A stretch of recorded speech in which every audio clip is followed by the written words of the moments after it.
This is unit 3 of statistical inference, जिसका पहला topic है न्यूमैन पियर्सन लेमा।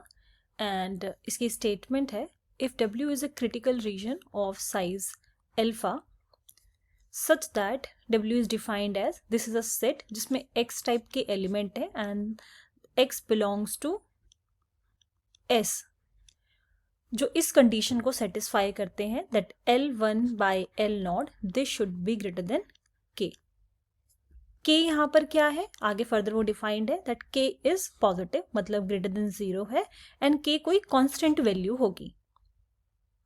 L यहाँ पर डेंसिटी फंक्शन है, L1 एंड L0 का मतलब यहाँ पर ये है, हम दो हाइपोथेसिस डिफाइन करेंगे। पहली हमारी H0 that is null hypothesis and H1 that is alternate hypothesis. So H0 से एसोसिएटेड जो डेंसिटी फंक्शन होगा दैट इज L0 और H1 से जो एसोसिएटेड डेंसिटी फंक्शन होगा दैट विल बी L1। तो इन दोनों का जो रेशियो आएगा L1 by L0 this should be greater than K। यहाँ पर K मैंने आपको बताया पॉजिटिव होगा और कोई कांस्टेंट वैल्यू होगी। तो जो इस कंडीशन को सेटिस्फाई करेगा ऐसे एलिमेंट को हम एक सेट में डालेंगे और उस सेट को हम नाम दे देंगे W। ये क्या है, एक क्रिटिकल रीजन है। साइज अल्फा होने का मतलब ये है कि वो उसमें जो नंबर ऑफ एलिमेंट होंगे वो कितने होंगे, अल्फा। ओके, इसी का बिल्कुल कॉम्प्लीमेंट सेट हमने डिफाइन किया है W बार, और इसमें X टाइप के एलिमेंट होंगे और यहाँ पर जो L1 और L0 का रेशियो होगा that will B less than K। Okay, तो पहली जो इक्वेशन थी उसको हमने इक्वेशन नंबर 1 मान लिया और जो उसका कॉम्प्लीमेंट हमने डिफाइन किया है that is our equation number 2। Then W is the best critical region for testing hypothesis. ये लेमा किस लिए यूज होता है, लेमा फाइंड करने के लिए यूज होता है कि हमारा सबसे बेस्ट क्रिटिकल रीजन क्या होगा जब हम किसी हाइपोथेसिस को टेस्ट कर रहे हैं। तो उस केस में अगर हम फाइंड करना चाहें कि हमारा बेस्ट क्रिटिकल रीजन कौन सा होगा तो उसके लिए हम इस लेमा को यूज करते हैं। तो यहाँ पर W एंड W बार जिसका कॉम्प्लीमेंट सेट है ये हमने दोनों डिफाइन कर दिया, और आप देखेंगे जो मेन जो क्राइटेरिया है जिसके बेसिस पे हमने इस सेट को डिफाइन किया है वो क्या है, जो डेंसिटी फंक्शन का रेशियो होगा that will B greater than K। तो जो हम एंड में बोल रहे हैं वो ये है कि ये जो W हमने क्रिटिकल रीजन डिफाइन किया है ये क्या होगा, ये सबसे बेस्ट क्रिटिकल रीजन होगा फॉर टेस्टिंग दी हाइपोथेसिस। तो अगर हम कोई भी हाइपोथेसिस टेस्ट कर रहे हैं और हमें पता करना है कि उसका बेस्ट क्रिटिकल रीजन क्या होगा, तो हमें कौन सा कंडीशन चेक करने की ज़रूरत है, उन दोनों से एसोसिएटेड जो हाइपोथेसिस हमने लिए हैं H0 और H1 नल और अल्टरनेट हाइपोथेसिस, उससे एसोसिएटेड जो हमारा डेंसिटी फंक्शन है उसका ratio that should be greater than K। I hope statement आप लोगों को क्लियर हो गई होगी। Now let's move to proof. Proof में हमने सबसे फर्स्ट ऑफ ऑल हम यही मेंशन करेंगे that W is a critical reason. ठीक है, बेस्ट क्रिटिकल रीजन है ये हम नहीं कह रहे, हम बस ये बता रहे हैं जो हमें गिवन है that W is a critical region और जिसका साइज क्या है, size is alpha. Now P of X belongs to W, मतलब यहाँ पे जो X एलिमेंट है probability that this X belongs to W, this critical region with respect to, या फिर having said that जो हम जिसके रिस्पेक्ट में निकाल रहे हैं, मैं ये मान के चल रही हूँ कि दैट H0 यहाँ पे मेरा हाइपोथेसिस है, इसको कंसिडर करते हुए जो हम प्रोबेबिलिटी निकाल रहे हैं लेट्स से वो हमने मान लिया अल्फा क्योंकि साइज अल्फा है। ओके, तो अगर हम इसको लिखना चाहें इस तरीके से, मतलब डेंसिटी फंक्शन के टाइप में, तो क्योंकि H0 के रिस्पेक्ट में हम निकाल रहे हैं तो ये हो जाएगा हमारा L0 और यहाँ पे आ जाएगा dx, और रीजन कौन सा लेकर चल रहे हैं, W। तो इस तरीके से हम इसको लिख सकते हैं, this is our equation number 3। इसी तरीके से अगर हम with respect to H1 find करते हैं ऑल्टरनेट हाइपोथेसिस में, तो यहाँ पर इसको अगर मैंने अल्फा लिया है तो हम 1 माइनस बीटा ले लेंगे। ओके, और इसी तरीके से क्योंकि इससे एसोसिएटेड हमारा जो डेंसिटी फंक्शन है दैट इज L1, तो L1 का integration with respect to dx, और अब यहाँ पे जो हमारा रीजन है दैट इज अगेन W, क्योंकि अभी हम सिर्फ W की बात कर रहे हैं। This is equation number 4। Now let W1 be any other critical reason, क्योंकि हमने ऑलरेडी W ले लिया है तो इसको बेस्ट दिखाने के लिए हम कोई और क्रिटिकल रीजन मान के चल रहे हैं। आप बेस्ट तभी दिखाओगे जब आप एक और क्रिटिकल रीजन मानकर चलोगे और उन दोनों के कंपैरिजन में फिर आप बताओगे कि W हमारा बेस्ट क्रिटिकल रीजन है। तो उसके लिए हमने W1 लेट किया है। ये हमारा कोई और क्रिटिकल रीजन हो गया। अब क्योंकि इसका भी साइज हमें डिफाइन करना होगा, तो अल्फा की जगह पर लेट्स से हमने इसका जो साइज है वो ले लिया α1, और यहाँ पे मेंशन कर दिया कि जो हम α1, जो W1 का हम जो क्रिटिकल रीजन लेकर चल रहे हैं, उसका जो साइज होगा that is less than our critical region W। ठीक है, उसका साइज अल्फा था, तो यहाँ पर ये कंडीशन हमने मेंशन कर दी दैट इसका जो साइज है that is less than our size of critical region W। ठीक है, अब इसी तरीके से जैसे हमने पहले डिफाइन किया, हम वही सेम डिफाइन करेंगे that P where x belongs to W1। यही सेम लिखना है, बट यहाँ पे W की जहाँ पे W1 हो जाएगा, क्योंकि यहाँ पे हम W क्रिटिकल रीजन की बात कर रहे थे, अब हम W1 की बात कर रहे हैं। पहले हम विद रिस्पेक्ट टू जो हम मान के चल रहे हैं हमारा नल हाइपोथेसिस की कंडीशन के बेसिस पे क्या हमारा फंक्शन होगा, एंड अगेन ये हमारा जो प्रोबेबिलिटी फंक्शन है, this P is a probability function with respect to H1 क्या होगा। ठीक है, तो इसमें हमने मान लिया दिस इज आर α1, और इसका मान लेंगे 1 माइनस β1। ओके, और यहाँ पर सेम जो हमारा रीजन है W1 हो जाएगा, और इस केस में हमारा रीजन W अगेन 1 हो जाएगा। ठीक है, ये हो जाएगा L0, और यहाँ पर H1 के रिस्पेक्ट में है तो L1। ठीक है, तो क्या आपको इसमें चेंज करना है, ये हमारा दोनों हो गया W1 के लिए। जब आप इंटीग्रेट करेंगे तो रीजन W1 लेकर चलना है, बाकी रेस्ट एवरीथिंग इज सेम। और यहाँ पर अल्फा साइज था, यहाँ पे हमने α1 माना है तो α1 हो जाएगा, दूसरा 1 माइनस β1 हो जाएगा। इनको हम इक्वेशन मार्क कर देंगे, जैसे पहली दो इक्वेशन थी 3 और 4 हो जाएगी, और इसमें नेक्स्ट 5 और 6 हो जाएगी। This is our equation number 6। Now consider from 5 and 6th equation. अब मैं यहाँ पर दो अपने जो डेंसिटी फंक्शन हमने लिखे थे, ठीक है, प्रोबेबिलिटी डेंसिटी फंक्शन, इनको हम कंपेयर कर रहे हैं। तो जो W1 वाला है that is less than is equals to the integration of L0 dx। ठीक है, विद जो हमारा डेंसिटी फंक्शन नल हाइपोथेसिस से एसोसिएटेड था उसको कंपेयर करके हमने यहाँ पर लिखा है। And as we know that this α1 is less than is equals to alpha, so obviously इससे एसोसिएटेड मतलब इसका जो क्रिटिकल रीजन था दैट वाज W1, इसका क्रिटिकल रीजन था W, तो वो हमने यहाँ पर मेंशन कर दिया that is this is equal less than is equals to this. Okay, and this implies, ये हम थोड़ा वेन डायग्राम से समझेंगे। मैं यहाँ पे बना देती हूँ।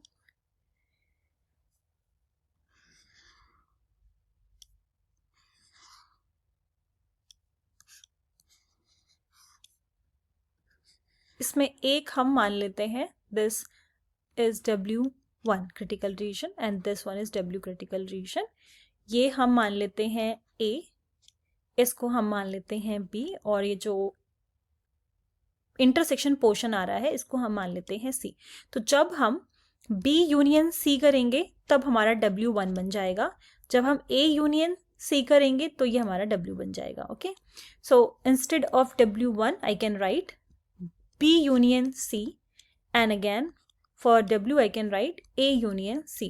ठीक है, तो B union C and A union C। Now further I can write, क्योंकि C दोनों में ही कॉमन पोर्शन है तो इसको अगर हम हटा देते हैं तो सिर्फ यहाँ पे B आ जाएगा, यहाँ पर आ जाएगा A। ओके, तो इसी कंडीशन को हमने लिख रखा है। A वाले इंटीग्रल को हमने आगे लिख दिया है, B वाले इंटीग्रल को पीछे लिख दिया है। तो हमने यहाँ पे क्या कंक्लूड करा that integral of this with respect to this A, this is greater than is equals to integral of L0 with respect to ds। ठीक है, ये हमारा लेस हो जाएगा। तो एक रिजल्ट हमने यहाँ से निकाल लिया। Now again consider first equation, जहाँ पे हमारी कंडीशन थी for W critical reason that the ratio should be greater than K। अगर हम इसको इस तरीके से लिखना चाहें दैट L0 ये हमने शिफ्ट कर दिया राइट हैंड साइड पर, then we will integrate this on the region W। So integrate कर दिया हमने इसको, यहाँ पे जो हमने रीजन लिया है दैट इज W, तो इसी सेम कंडीशन पे ये आ जाएगा। And further this implies because ये दोनों ही W है तो simply instead of W I can write this A, तो यहाँ पर आ गया A। ओके, तो A कंडीशन तो मेरे पास ये थी, I am just giving this star equation and this is another equation double star. Okay, अगर हम अब इन दोनों को कंपेयर करके लिखें तो सबसे जो ग्रेटेस्ट है दैट इज दिस वन। ठीक है, तो integral over this region A L1 dx, this is greater than the integration of L not with respect to dx. ये वाला पोर्शन सेकेंड में आ जाएगा एंड देन ये हो जाएगा हमारा greater than is equals to, because ये जो पोर्शन लिखा हुआ है ये हमारा किससे ग्रेटर है, इस बी वाले रीजन से.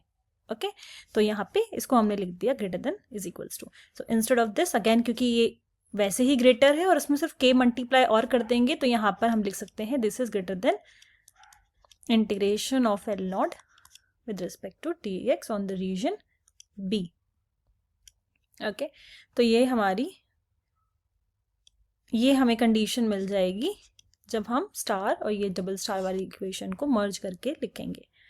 नाउ अब हम A और B पे बात कर लेते हैं, क्योंकि हमें फाइंड करना है बेस्ट क्रिटिकल रीजन, और उसके लिए हमने दो रीजन लिए हुए हैं W and W1.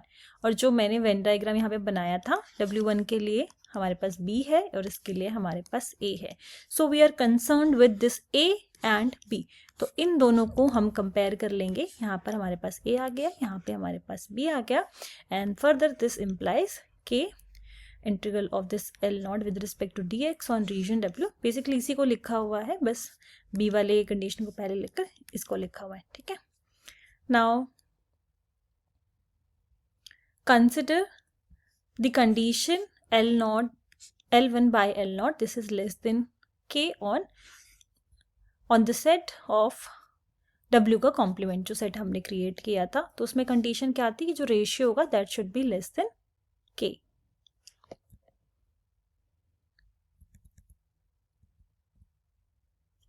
Okay so on W L1 by L naught, again ये हमारा लेस देन K वाली कंडीशन थी, इसको हम शिफ्ट करेंगे तो ये आ जाएगा L1, this is less than K L naught. Okay and on B we can write this L1 is less than K L naught. Okay B यहाँ पे किसके लिए था, हमारा W1 वाला जो हमने क्रिटिकल रीजन ले रखा है. अब हम इसको इंटीग्रेट करेंगे ऑन द रीजन W1, जैसे वहाँ पे हमने W रीजन पे इसको इंटीग्रेट किया था, तो ये आ जाएगा हमारे पास integral on the region B and again this. ठीक है, तो इस वाली कंडीशन पे हमने इसको इंटीग्रेट किया हुआ है ऑन द रीजन B, तो ये वाली कंडीशन हमारे पास आ गई. एंड अगेन ये जो हमारा पोर्शन है, अभी हमने ऊपर जस्ट प्रूव किया that this is less than is equals to integral of L1 integrated with respect of x on the region A. ये जो कंडीशन हमने अभी लिखी, ये वाली. ठीक है, तो इसको हमने इंटरचेंज कर दिया. अब हमारे पास ये आ गया. सो ये वही बाय स्टार वाली इक्वेशन है, तो आप उस वाली इक्वेशन को स्टार इक्वेशन दे देते हो. एंड अगेन क्योंकि हम W और W1 में कंपैरिजन कर रहे हैं, तो हमें चाहिए B एंड A वाली इक्वेशन. ठीक है, इससे हम इम्प्लाई कर देंगे कि जो इंटीग्रल है over this B and A, this is less than equals to A. Now again अगर हम इस पे इंटरसेक्शन लगा दें on the both side, sorry union लगा दें, union C, so this will become W1 and ये हो जाएगा हमारा, this will be our W. Okay तो इस वाली कंडीशन से डायरेक्ट आप लिख सकते हो ये वाली कंडीशन.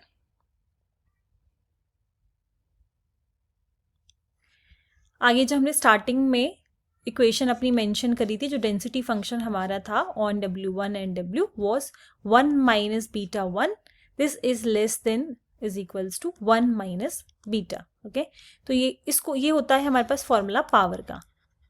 ठीक है, अगर हमें जिस भी सेट की पावर लिखनी होती है that is simply 1 minus beta. Okay size is our alpha and this is our size and this is our power of the set. तो ये हो जाएगा, क्योंकि बीटा 1 है तो ये हो गया पावर ऑफ W1. यहाँ पे सिर्फ बीटा है तो ये पावर होगी हमारी W की, जो हमने बिल्कुल स्टार्टिंग में मेंशन किया था. तो पावर हमें यहाँ पे किसकी लेस दिख रही है, W1 की लेस है, W की ज़्यादा है, तो W हमारा बेस्ट क्रिटिकल रीजन हो जाएगा. तो हमें किसी भी रीजन को बेस्ट क्रिटिकल रीजन दिखाने के लिए क्या करना है, सिंपली उसकी पावर को बता देना है कि वो ज़्यादा है किसी और क्रिटिकल रीजन से. तो इसीलिए हमने W1 लेट किया था, और इसकी साइज हमें क्विक क्वेश्चन में ऑलरेडी, इसके लेमा में ऑलरेडी गिवन थी कि अल्फा है, तो इसकी हमने अल्फा 1 साइज मान ली. पावर का जो फॉर्मूला होता है दैट इज 1 माइनस बीटा, तो इसका हमने पावर माना था 1 माइनस बीटा, तो इसका सिर्फ 1 माइनस बीटा 1 मान लिया, ठीक है। और ये शो कर दिया that this is less than is equals to this.